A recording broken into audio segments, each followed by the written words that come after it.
दोस्तों, आपका RS classes Bandikui में स्वागत है। आज दोस्तों हम कक्षा 10 का विषय विज्ञान अध्याय फर्स्ट रासायनिक अभिक्रियाएं और उत्प्रेरक पढ़ेंगे।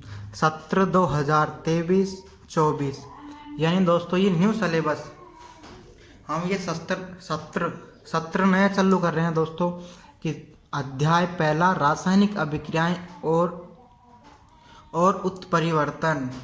तो इसमें पहला क्वेश्चन है दोस्तों, पहला पार्ट का पहला क्वेश्चन।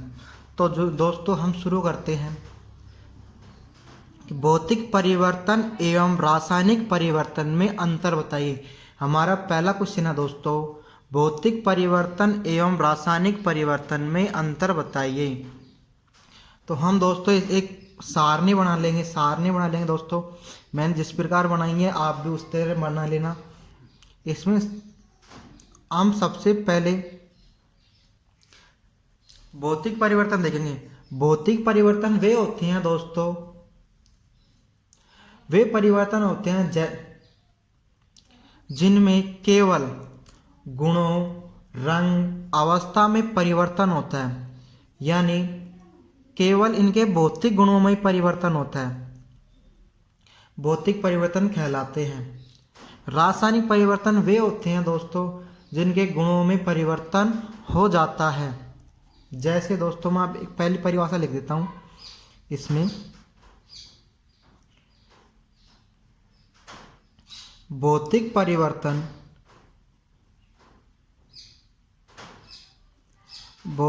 परिवर्तन वे होते हैं, भौतिक परिवर्तन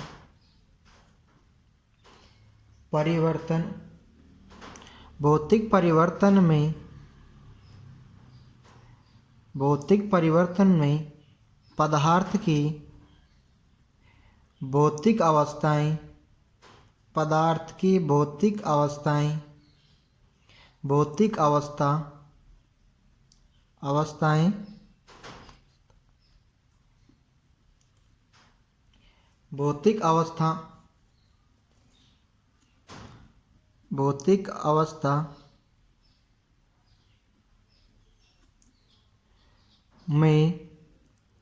में परिवर्तन आता है। अवस्था में परिवर्तन आता है।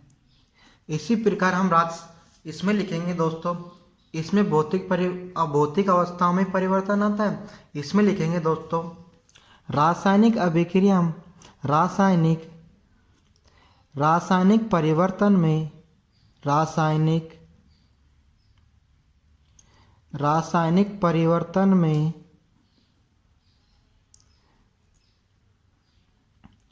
पदार्थ की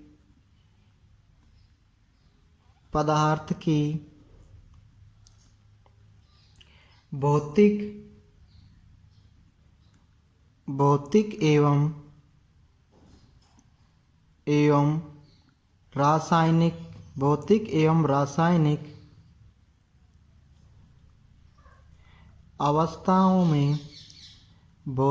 एवं रासायनिक अवस्थाओं में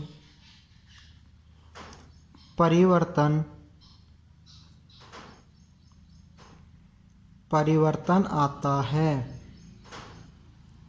इसके बाद में दोस्तों भौतिक परिवर्तन में लिखेंगे दोस्तों, भौतिक परिवर्तन में दोस्तों इसमें लिखेंगे इस परिवर्तन में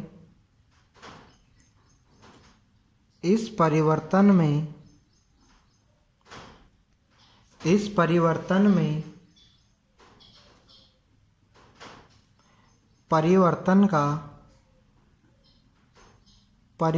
का कारण अठाने पर वह पुनः अपनी प्रारंभिक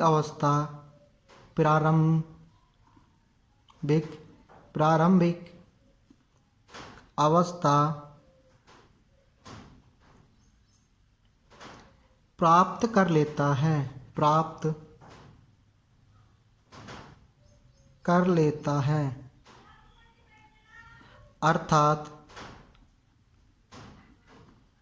यह उत्कर्मणीय उत्कर्मणीय उत्कर्मणीय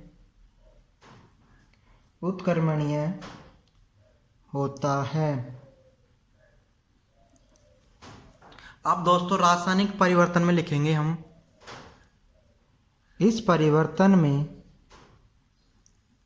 इसका उल्टा लिखेंगे दोस्तों। अब इसमें जो परिवर्तन होगा उसका उल्टा होगा इसमें। तो इस परिवर्तन में इस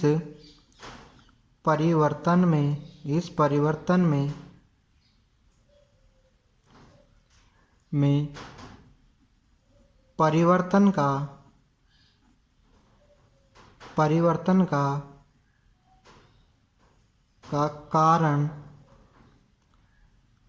कारण हटाने पर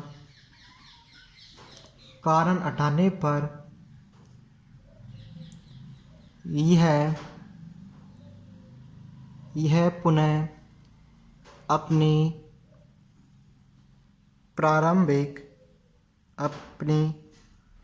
प्रारंभिक अवस्था प्राप्त नहीं करता है, प्राप्त नहीं करता है, अर्थात यह अनुत्कर्मणीय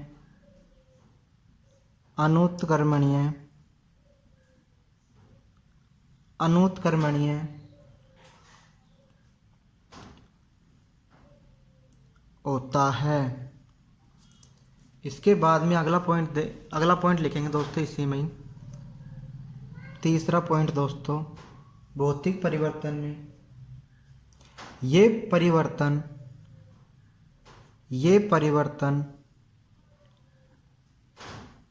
परिवर्तन अस्थायी होते हैं। ये परिवर्तन अस्थायी होते हैं। और इसमें दोस्तों इसका उल्टा होता है। ये परिवर्तन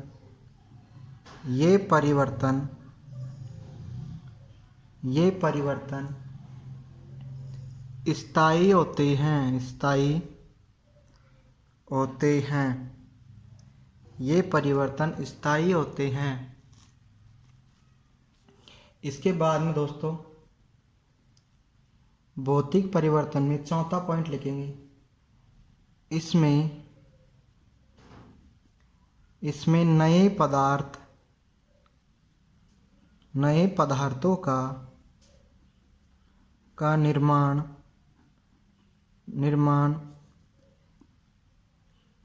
नहीं होता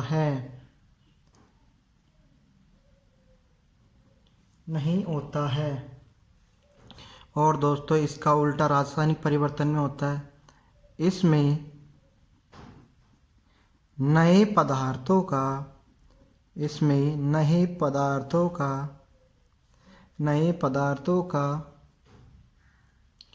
निर्माण होता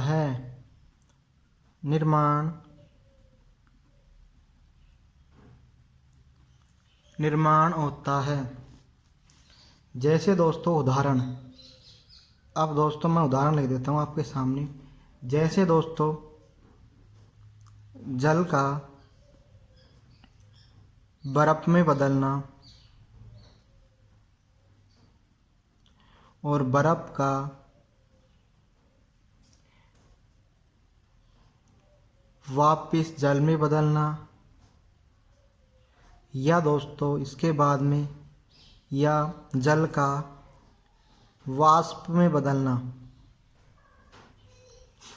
ये हो गया दोस्तों। या दोस्तों वाष्प का जल में बदलना, जल का बर्फ में बदलना, या बर्फ का वापिस जल में बदलना, ये इसमें दोस्तों प्रारंभिक अवस्था जलीय होती है दोस्तों और वाष्प भी जलीय होता है, यानी दोस्तों इसमें कोई परिवर्तन नहीं आया। यानी दोस्तों यह परिवर्तन उत्कर्मणीय परिवर्तन होता है ये दोस्तों। इसके बाद में दोस्तों इसमें उदाहरण देखते हैं। दोस्तों इसका उदाहरण देते हैं। उदाहरण पहला C+O2। C+O2 मिलकर दोस्तों CO2 का निर्माण करते हैं, CO2। यानी दोस्तों कार्बन प्लस ऑक्सीजन मिलकर कार्बन डाइऑक्साइड का निर्माण कर लेते हैं। ये दोस्तों वन साइड एक तरफ ही जाती है सर ये अभिक्रिया दोस्तों CO2। यानी दोस्तों C+O2 मिलकर CO2 का निर्माण करते हैं। इसके बाद में इसमें दूसरा उदाहरण है दोस्तों दूध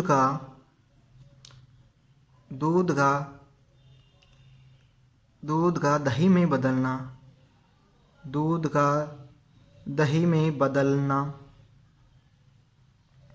और लिख लेते हैं दोस्तों लोहे पर जंग लगना।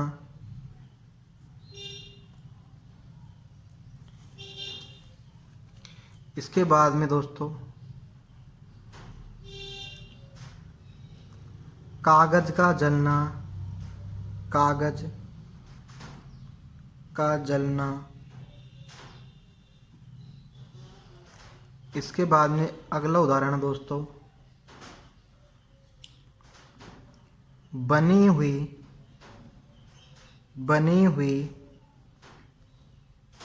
हुई सब्जी का खराब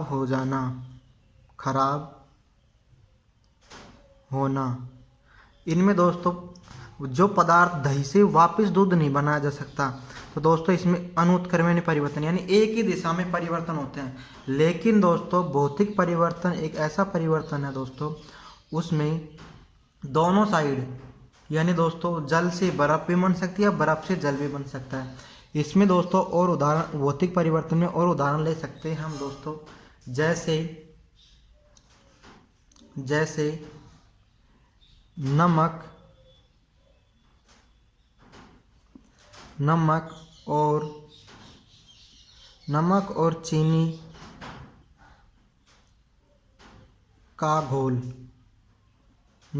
चीनी का घोल। दूसरा ले सकते हैं दोस्तों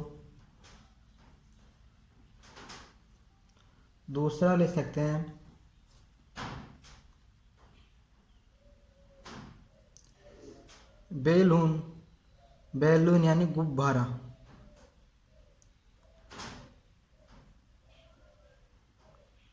गुब्बारे को फुलाना।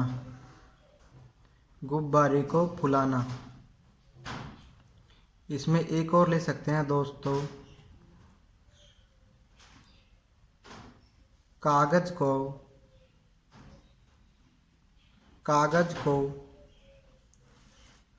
को फाड़ना। ये हमारे दोस्तों भौतिक एवं रासायनिक। इसके बाद में हमारा अगला क्वेश्चन है दोस्तों रासायनिक समीकरण किसे कहते हैं तथा रासायनिक समीकरण को लिखने के चरण कौन कौन से हैं। तो हम दोस्तों सबसे पहले लिखेंगे रासायनिक समीकरण की परिभाषा।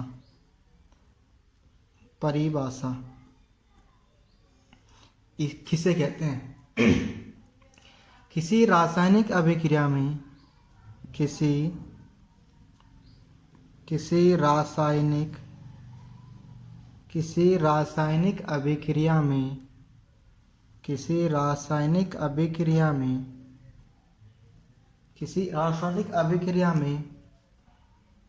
क्रिया में पदार्थों को पदार्थों को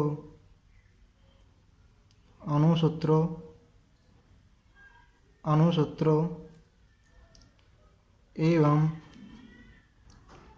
प्रतीकों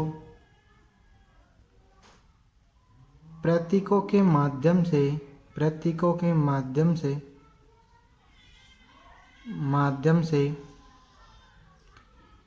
प्रदर्शित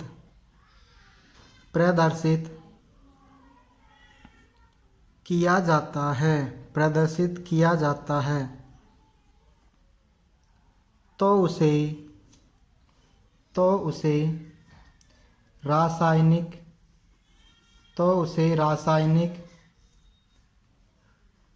अभिक्रिया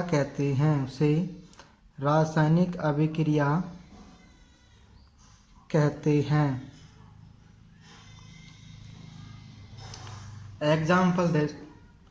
एग्जाम्पल हो गया दोस्तों इसका, कार्बन को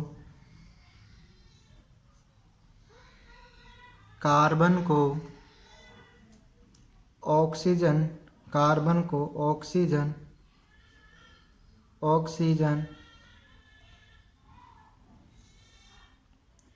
की उपस्थिति में दहन करने पर कार्बन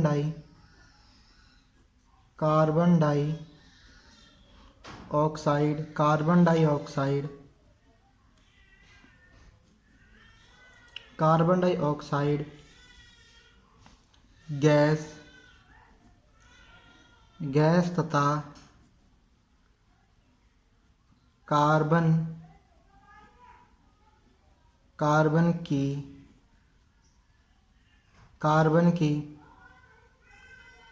की राख प्राप्त होती है।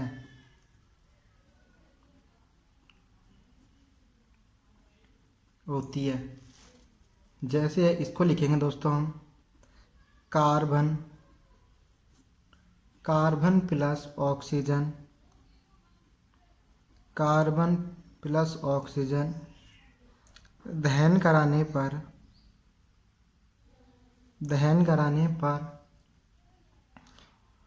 कार्बन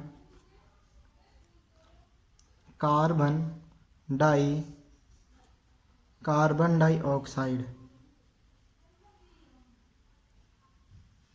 इसके बाद में दूसरा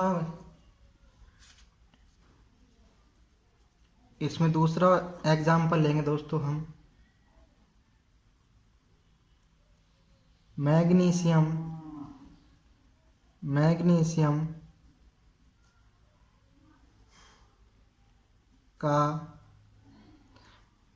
मैग्नीशियम को ऑक्सीजन की उपस्थिति में दहन कराने पर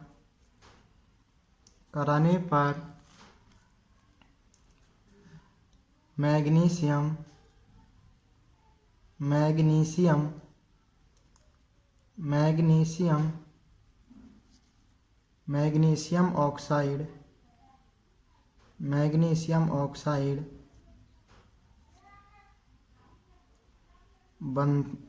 बनता है। जैसे दोस्तों मैग्नीशियम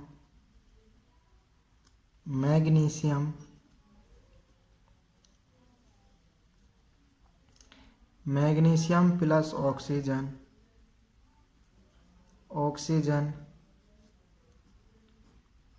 दहन कराने पर मैग्नीशियम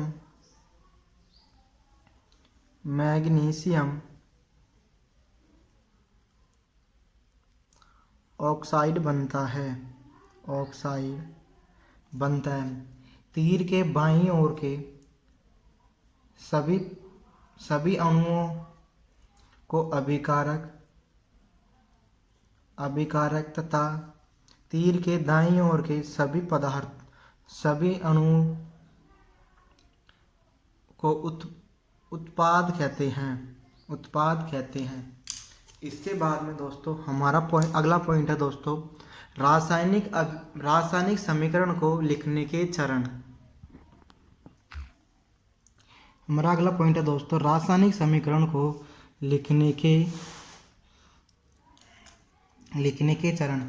इसमें दोस्तों पहला पॉइंट है अभिकारक,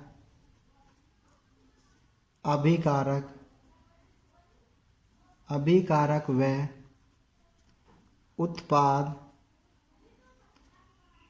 के बीच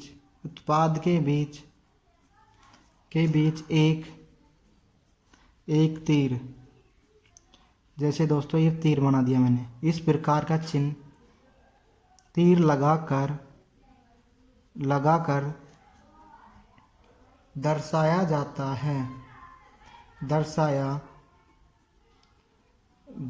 है। इसके बाद में दोस्तों इसमें दूसरा पॉइंट है अभिकारकों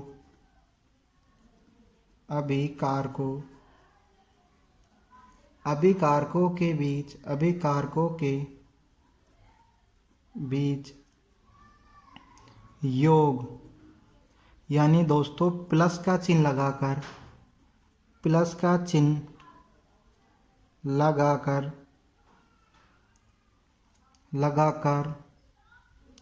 बाईं ओर लिखा जाता है, बाईं ओर लिखा जाता है। इसके बाद में दोस्तों अगला पॉइंट है, इसमें तीसरा पॉइंट है दोस्तों हमारा, इसमें तीसरा पॉइंट है इसी प्रकार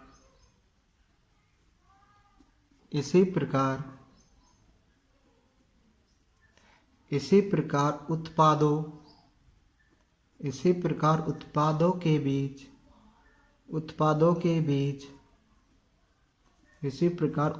के बीच योग, यानी प्लस का चिन्ह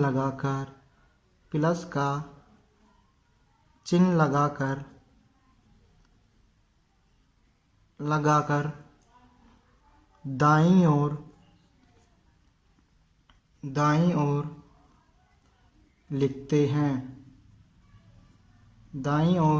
हैं। इसके बाद में दोस्तों चौथा पॉइंट है, इसमें तीर का सिरा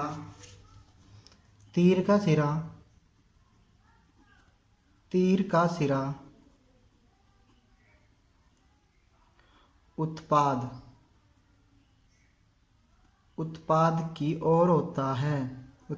की ओर होता है, जैसे इस प्रकार दोस्तों, यानी बाईं ओर तो होता है उत्पाद और दाईं ओर होता है, बाईं ओर अभिकारक और दाईं ओर उत्पाद, तो तीर का निशान सीधा होता है। इसके बाद में दोस्तों इसमें पांचवा पॉइंट है दोस्तों, तीर के रासायनिक अभिक्रिया को रासायनिक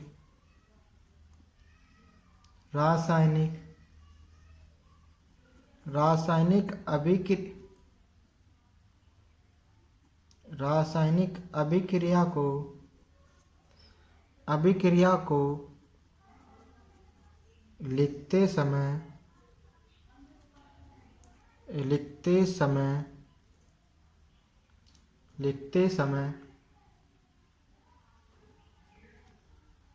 उनके सूत्रों का प्रयोग किया जाता है,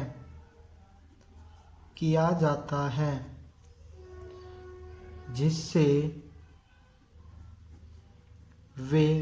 वे अधिक उपयोगी हो जाते हैं, जिससे वे अधिक उपयोगी हो जाते हैं। इसके बाद में अगला पॉइंट है दोस्तों हमारा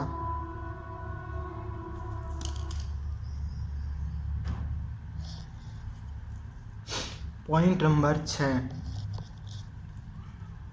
जैसे दोस्तों मैं लिख देता हूँ इसका मैग्नीशियम का Mg प्लस ऑक्सीजन का O2 दोनों का दहन करवाते हैं तो हमारे पास में MgO बनता है। अब दोस्तों इसमें छठा पॉइंट है हमारा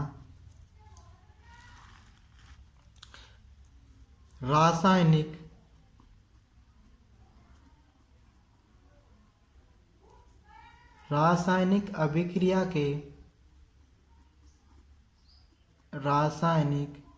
अभिक्रिया के बाईं ओर और दाईं ओर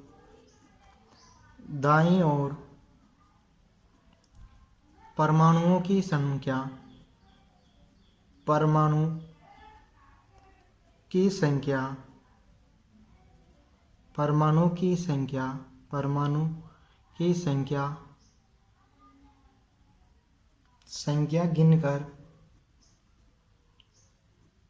गिनकर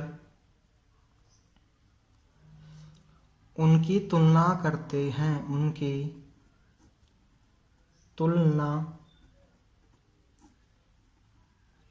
करते हैं।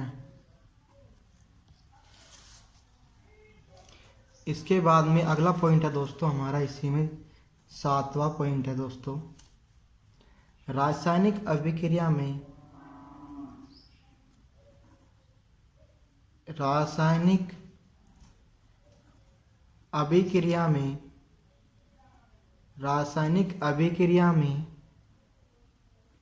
नियत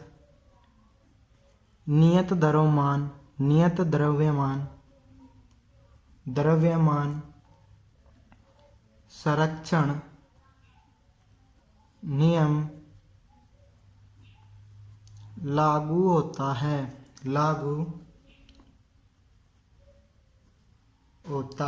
अर्थात किसी रासायनिक अभिक्रिया में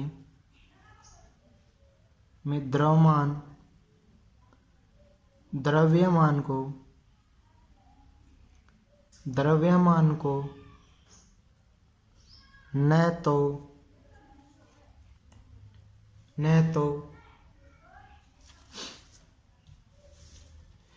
न तो निर्माण होता है और न ही क्षय होता है अर्थात तीर के दोनों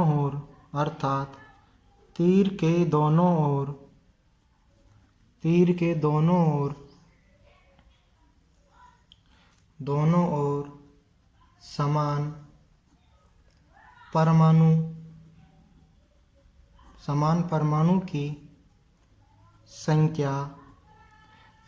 की संख्या होती है। इसमें 8वां पॉइंट है दोस्तों,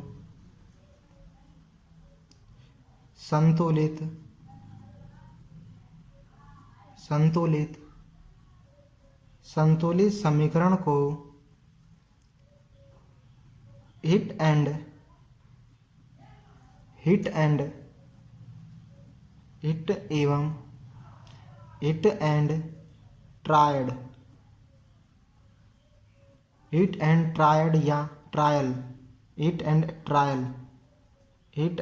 ट्रायल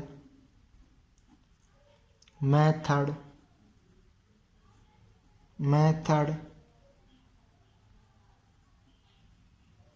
कहते हैं। इसके बाद में दोस्तों 9वां पॉइंट है हमारा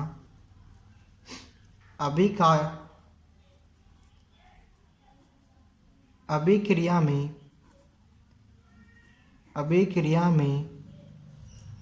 अभिक्रिया में अभिकारकों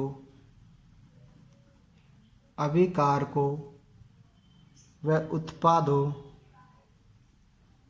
उत्पादों की अवस्था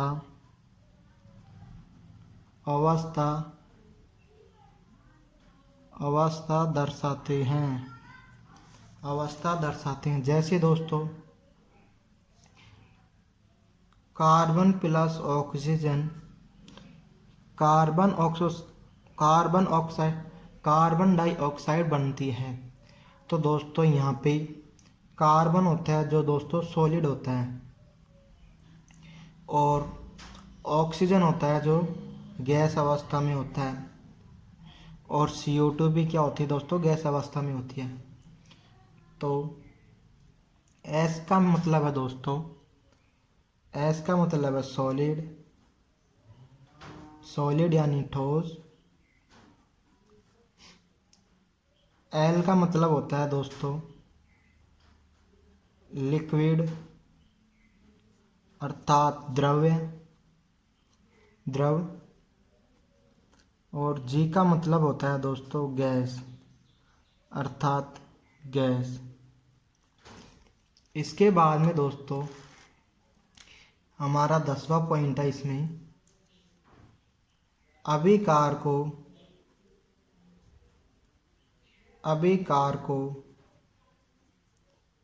एवं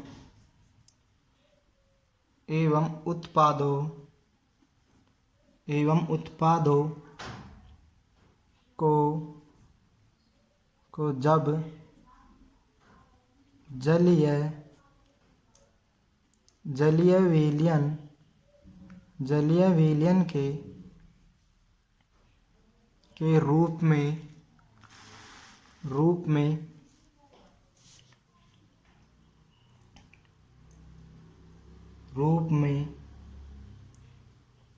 में हो तो उसे जलीय विलयन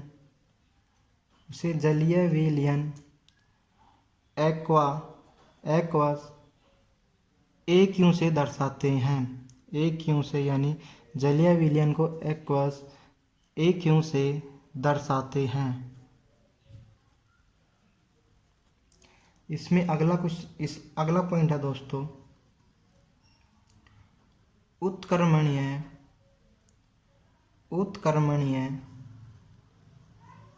उत्क्रमणीय अभिक्रिया होने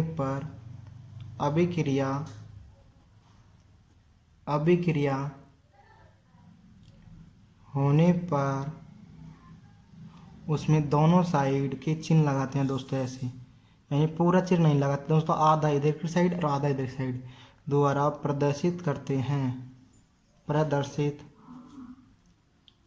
करते हैं। इसके बाद में इसमें अगला पॉइंट है दोस्तों हमारा 12वां, अभिक्रिया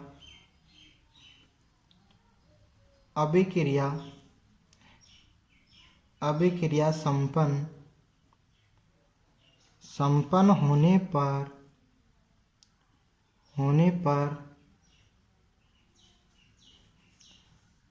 पर आवश्यकता अनुसार तीर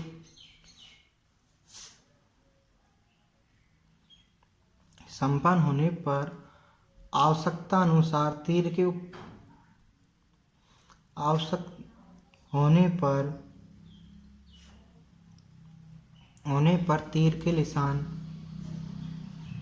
होने पर तीर के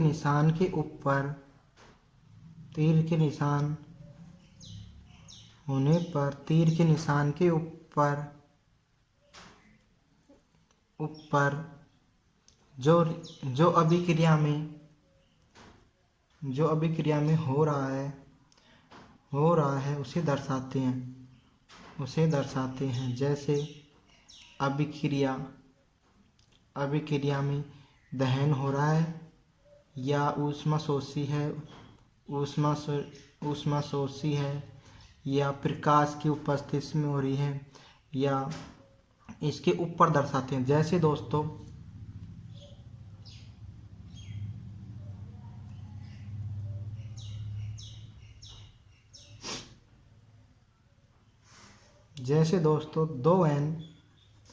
दो नाइट्रोजन के अणु प्लस 3 हाइड्रोजन के अणु मिलकर 773 केल्विन ताप पर 200 एटीएम दाब पर 2 NH3 यानी दोस्तों अमोनियम बनाते हैं। इसके बाद में दोस्तों हमारा अगला पॉइंट है इसमें दोस्तों N2 प्लस 3H2O 773 केल्विन तथा 200 एटीएम दाब पर दो अमोनिया के उत्पाद बनाती है। ये दोस्तों नाइट्रोजन यहाँ पे गैस अवस्था में है, हाइड्रोजन भी गैस अवस्था में है और अमोनिया भी गैस अवस्था में है। इसके बाद में अगला पॉइंट है दोस्तों हमारा इसके बाद में हमारा अगला पॉइंट है दोस्तों पॉइंट नंबर 13।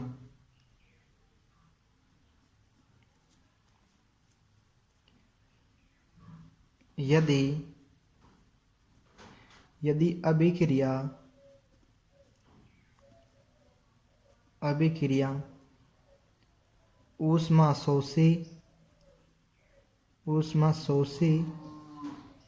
एवं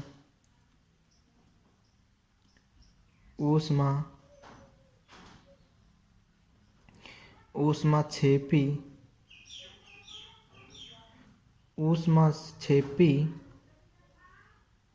होने पर क्रमशः नेगेटिव व पॉजिटिव चिन्ह अंकित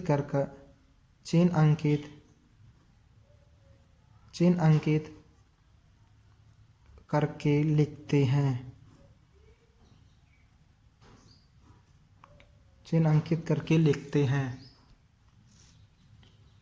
जैसे दोस्तों 2 N2 के अणु 3 H2 के अणु मिलकर 773 केल्विन ताप पर तथा 200 एटीएम दाब पर 2 अमोनिया के अणु प्लस 10.5 कैलोरी मोल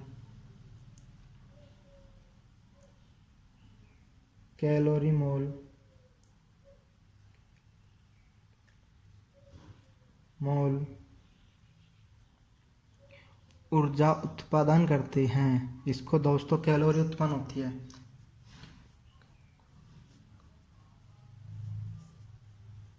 तो इसको हम दोस्तों प्लस से प्रदर्शित करते हैं। इसके बाद में दोस्तों इसमें हमारा अगला पॉइंट है दोस्तों, ये हमारे दोस्तों चरण हो गए। इसके बाद में हमारा अगला क्वेश्चन है दोस्तों क्वेश्चन नंबर 3।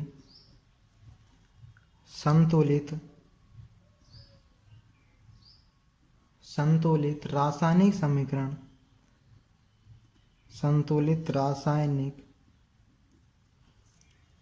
रासायनिक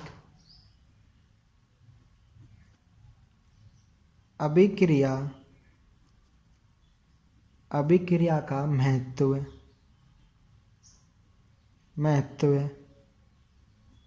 क्या है। तो इसमें दोस्तों पहला पॉइंट है दोस्तों इसमें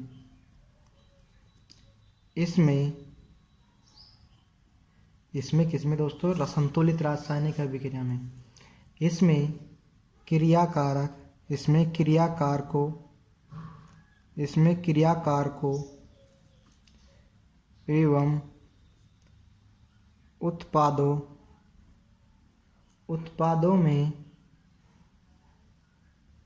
में अणु की संख्या एवं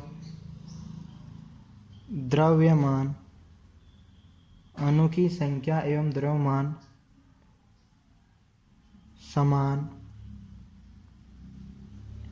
समान रहता है। इसके बाद में दोस्तों दूसरा पॉइंट है इसमें, किसी रासायनिक अभिक्रिया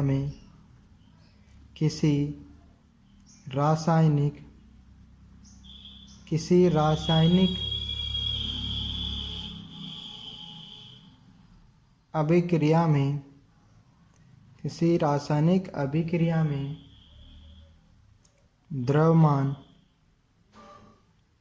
द्रव्यमान का न तो निर्माण होता है और न ही विनाश।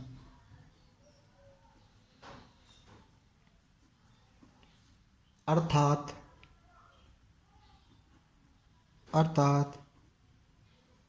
किसी रासायनिक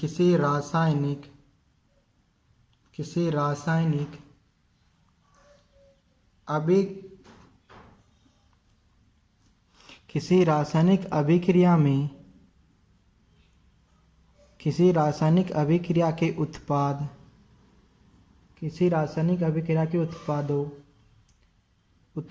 तत्वों का कुल द्रव्यमान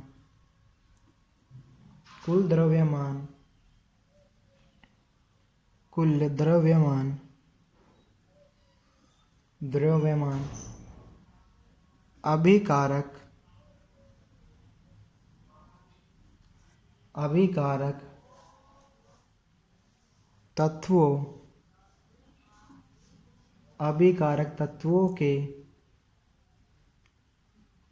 कुल द्रव्यमान के बराबर होता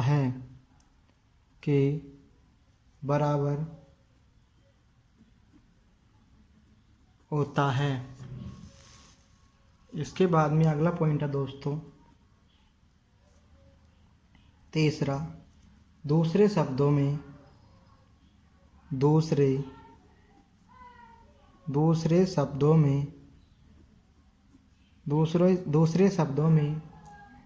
रासायनिक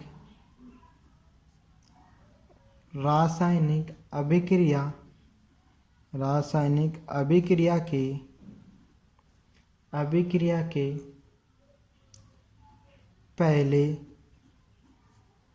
पहले एवं अभिक्रिया से पहले एवं उसके पश्चात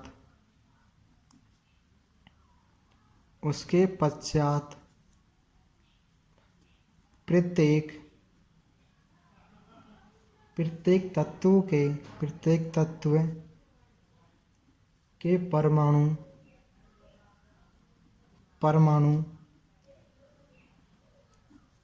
समान होते हैं।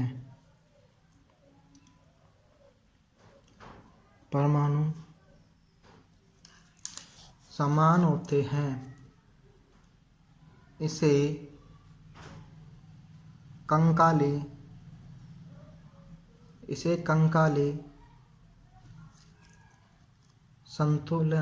संतुलित करना आवश्यक होता है।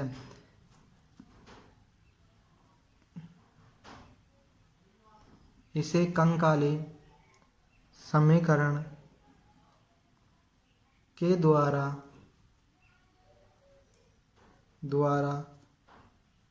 संतुलित करना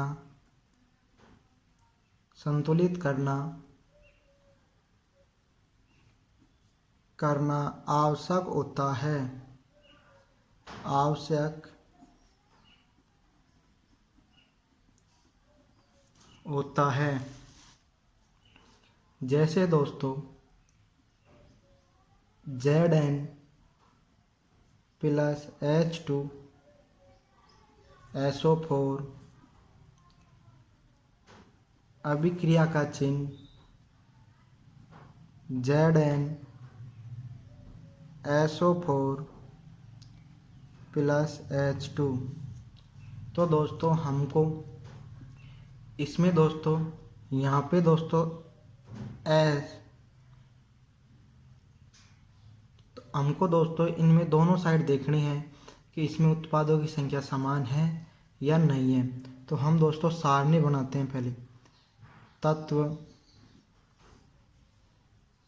एक सारणी बनाते हैं दोस्तों 4 तत्वों की।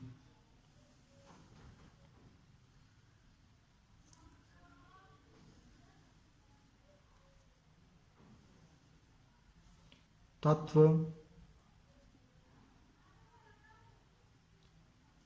अभिकारकों की संख्या, अभिकारकों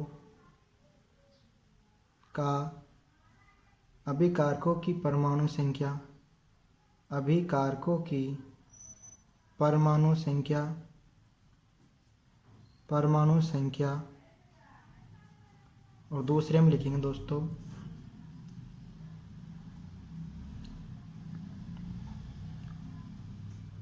उत्पाद की परमाणु संख्या। अब दोस्तों हमारे पास में कौन कौन से तत्व हैं यहाँ पे ये देखेंगे। हमारे पास में Zn है, हाइड्रोजन है, सल्फर है और ऑक्सीजन है। यहाँ पे दोस्तों Zn का एक परमाणु है उत्पाद में, अभिकारक में, हाइड्रोजन के 2 अणु हैं और सल्फर के दोस्तों 1 अणु है और ऑक्सीजन का 4 अणु है। इसी प्रकार दोस्तों उत्पाद, ये हमारे उत्पाद है दोस्तों और ये हमारे अभिकारक हैं। तो दोस्तों जिंक यहाँ पे भी 1 है और हाइड्रोजन दोस्तों यहाँ पे 2 है, सल्फर 1 है और ऑक्सीजन 4 है। यानी दोस्तों ये समीकरण संतुलित समीकरण है। इसके बाद में दोस्तों हमारा चौथा क्वेश्चन है। इसमें क्वेश्चन नंबर 4 क्या है दोस्तों हमारा? क्वेश्चन नंबर 4, रासायनिक समीकरण को रासायनिक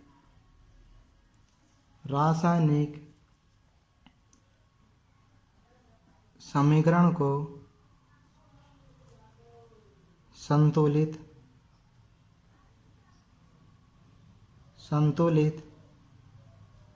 संतुलित करने के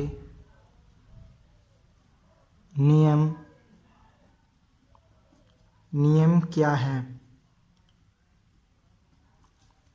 तो दोस्तों इसमें सबसे पहले इसमें पहला नियम है दोस्तों। पहला नियम क्या है? रासायनिक समीकरण को रासायनिक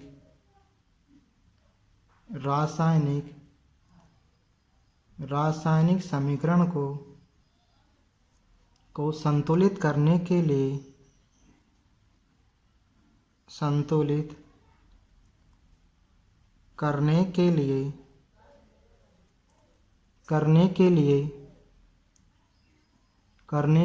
सबसे पहले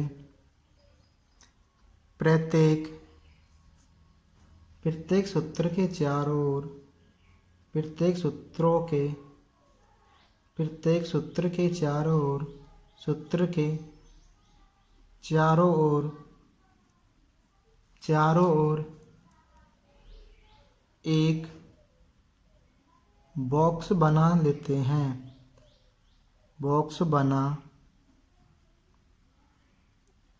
लेते हैं। इसके बाद समीकरण को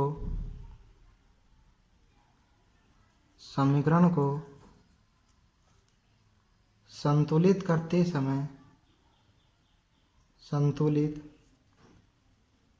करते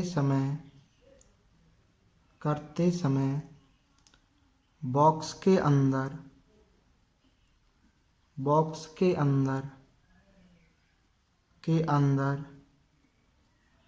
कुछ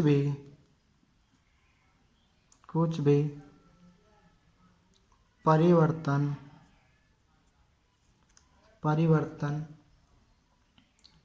नहीं करते हैं। जैसे दोस्तों एग्जाम्पल है दोस्तों Fe प्लस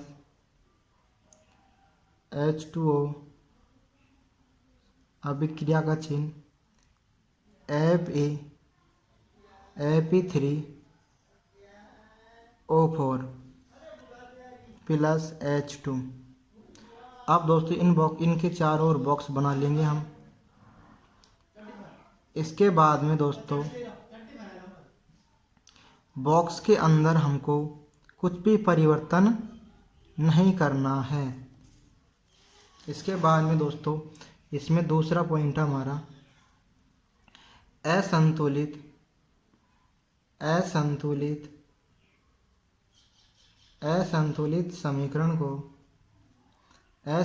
समीकरण में उपस्थित विभिन्न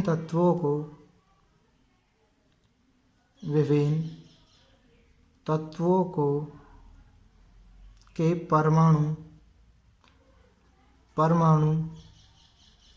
परमाणु संख्या की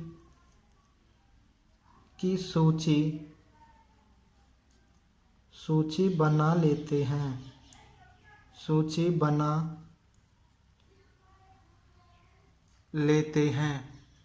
इसके बाद में दोस्तों हम इसमें सूची बनाएंगे। इसके बाद में हम सारणी बनाएंगे दोस्तों। तत्व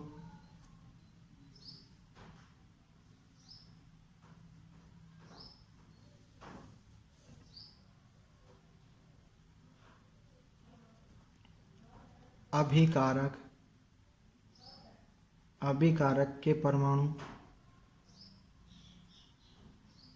की संख्या और उत्पादों के परमाणु की संख्या।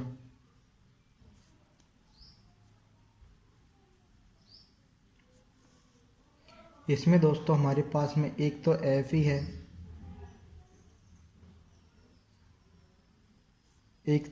Fe है, दोस्तों Fe आयरन। इसके बाद में एक हाइड्रोजन तत्व है और एक ऑक्सीजन तत्व है। तो हम दोस्तों इसकी एक सारणी बना लेते हैं। अब दोस्तों इसमें देखते हैं कि अभिकारक में परमाणुओं की संख्या कितनी है। Fe की 1 और हाइड्रोजन की 2 और ऑक्सीजन की 1। इसके बाद में उत्पादों में Fe है दोस्तों 3, हाइड्रोजन है 2 और ऑक्सीजन है 4। इसके बाद में तीसरा चरण दोस्तों। इसके बाद में हमारा तीसरा चरण है दोस्तों। सबसे पहले सुविधा के लिए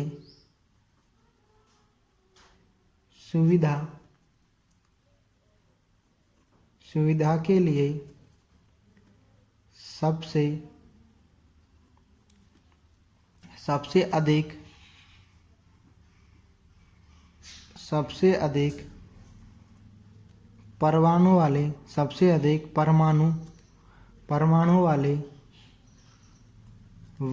यौगिक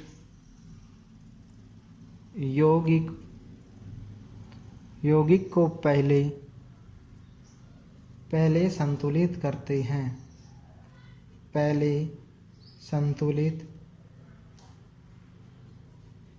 हैं।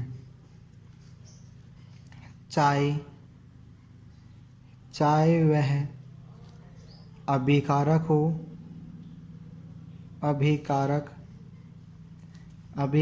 हो या फिर या फिर उत्पाद, या फिर उत्पाद। इस आधार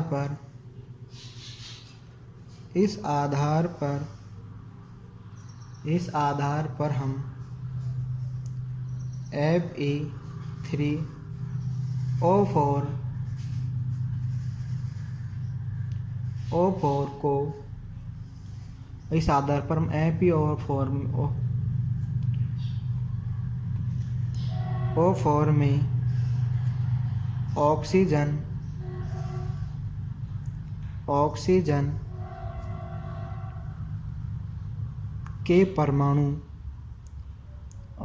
के परमाणु की संख्या को, ऑक्सीजन की परमाणु संख्या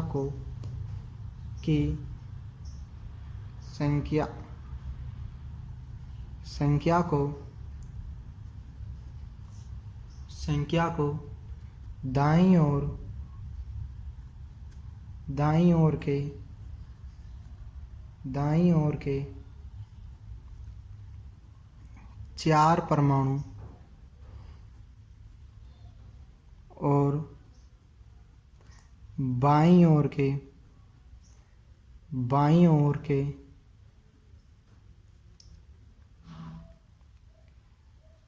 1 परमाणु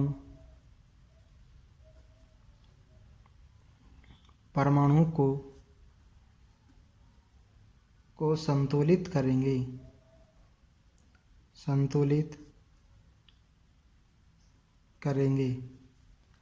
इसके लिए दोस्तों प्रारंभ में संतुलित करने के लिए, यानी दोस्तों हमारे पास में तत्व है,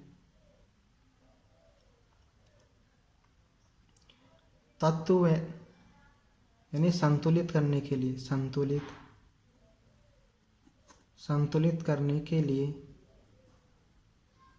लिए तत्व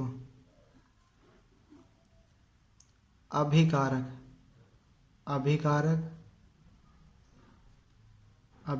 में और उत्पाद में। अभिकारक में दोस्तों ऑक्सीजन का परमाणु, यानी दोस्तों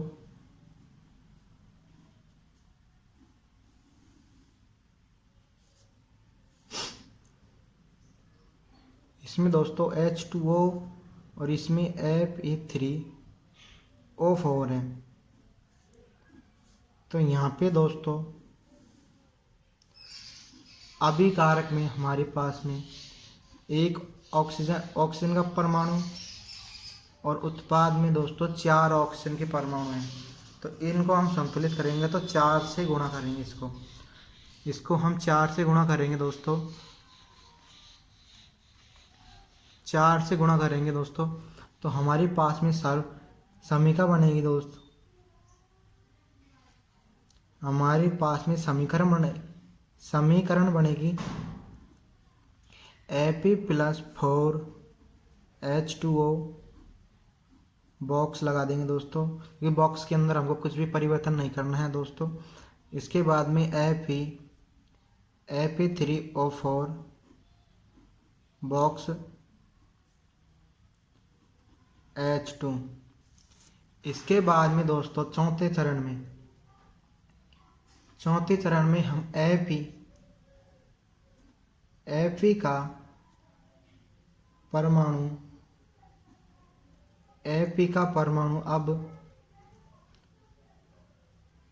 का परमाणु दोस्तों अभी भी संतुलित नहीं है, यहाँ पे 3 है और यहाँ पे 1 है। Fe का परमाणु अभी भी संतुलित नहीं है, अभी भी संतुलित नहीं है। इसमें इनमें से किसी एक तत्व को चुनकर, इनमें से किसी एक तत्व को चुनकर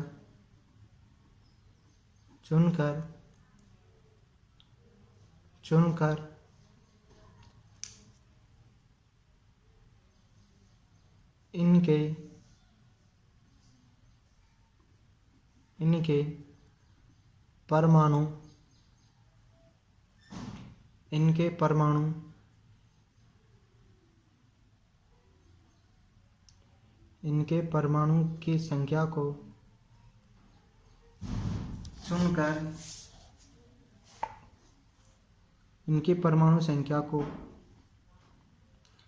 चुनकर आगे बढ़ते हैं तथा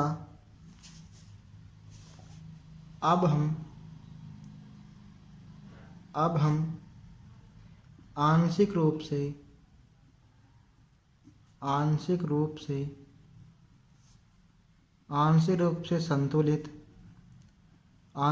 से संतुलित समीकरण में हाइड्रोजन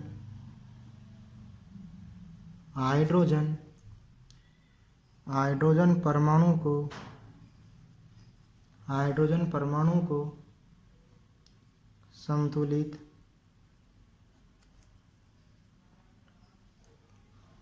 करते हैं। तो दोस्तों हम पहले इसमें संतुलित कर लेते हैं।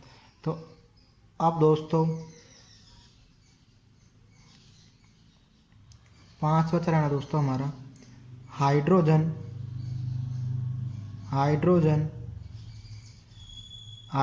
परमाणु को संतुलित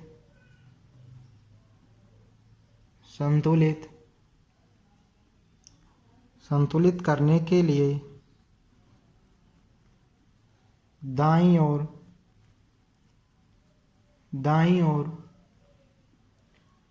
हाइड्रोजन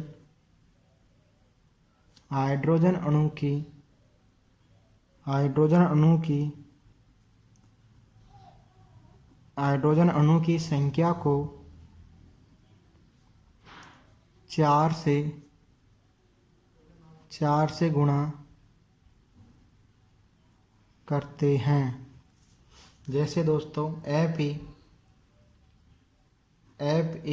बॉक्स में प्लस H2O बॉक्स में, ये 4 हो गए दोस्तों। तीर का निशान Fe3SO4 इसको बॉक्स में प्लस हाइड्रोजन बॉक्स के अंदर है। यहाँ पे दोस्तों 2 हाइड्रोजन है, तो यहाँ पे दोस्तों हम 4 से इंटू करेंगे तो यहाँ पे क्या हो जाएगा दोस्तों 8 हो जाएंगे। यानी दोस्तों यहाँ पे हाइड्रोजन की संख्या समान होगी। अब समीकरण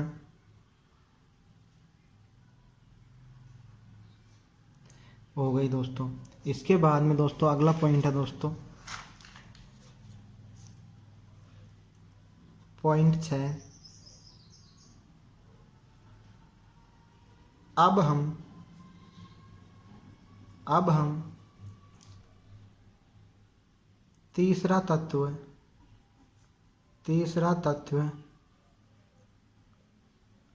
लेते हैं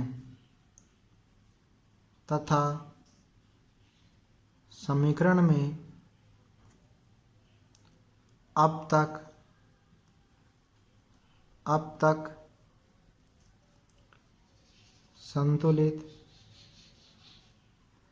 संतुलित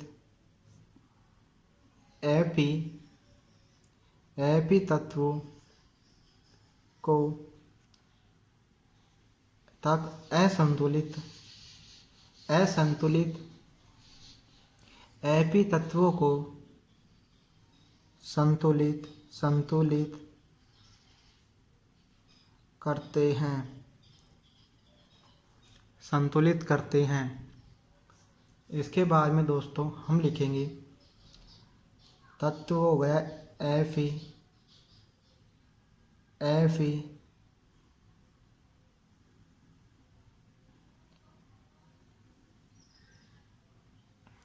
इसकी हम सारणी बन लेते हैं दोस्तों एक बार। अभिकारक में एपी की संख्या और उत्पाद में। यहाँ पे लिखेंगे दोस्तों प्रारंभ, यानी पहले क्या क्या थी और बाद में हमने क्या किया है। संतुलन के लिए, संतुलन के बाद तो प्रारंभ में थी दोस्तों एक था, और दोस्तों यहाँ पे एक एफ ही है, और यहाँ पे दोस्तों 3, यहाँ पे दोस्तों Fe3SO4 है, यहाँ पे Fe3 है। तो हम इसको संतुलित करने के लिए 1 को 300 इंटू कर देंगे।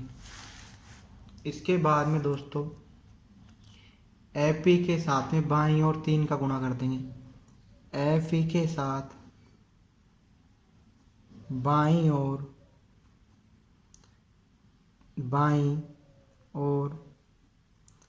3 का गुणा करने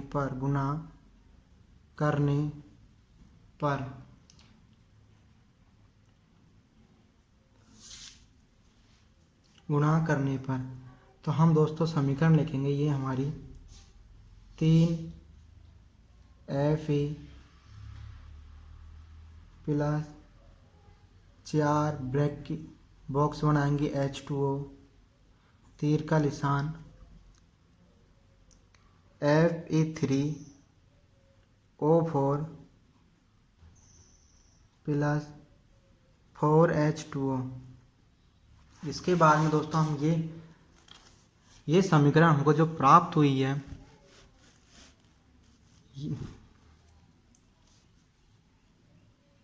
जो समीकरण जो 6.7वां जो समीकरण हमें प्राप्त हुई है, उस समीकरण की जांच करते हैं कि दोनों तरफ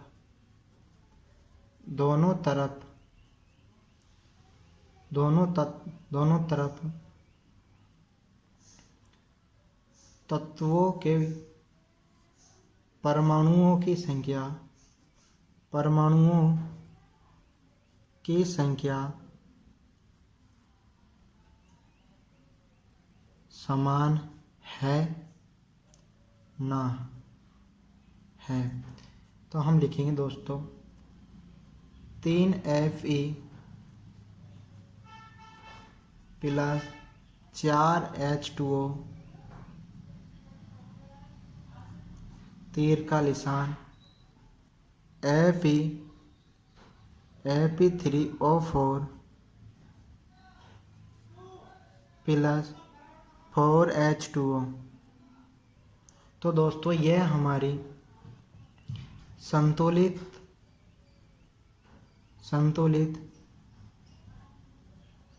समीकरण है। संतुलित समीकरण है। अतः हम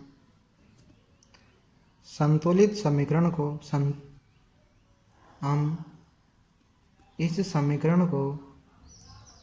इस समीकरण को हिट एंड ट्रायल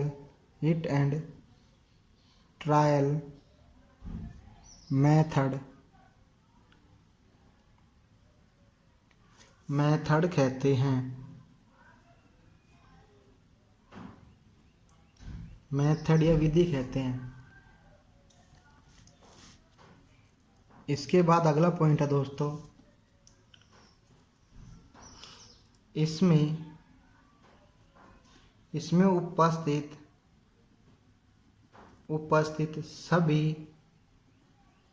सभी परमाणुओं की अवस्था को दर्शाते हैं। जैसे दोस्तों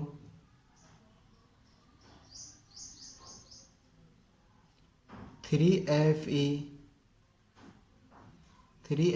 प्लस 4H2O तीर का निशान Fe3O4 प्लस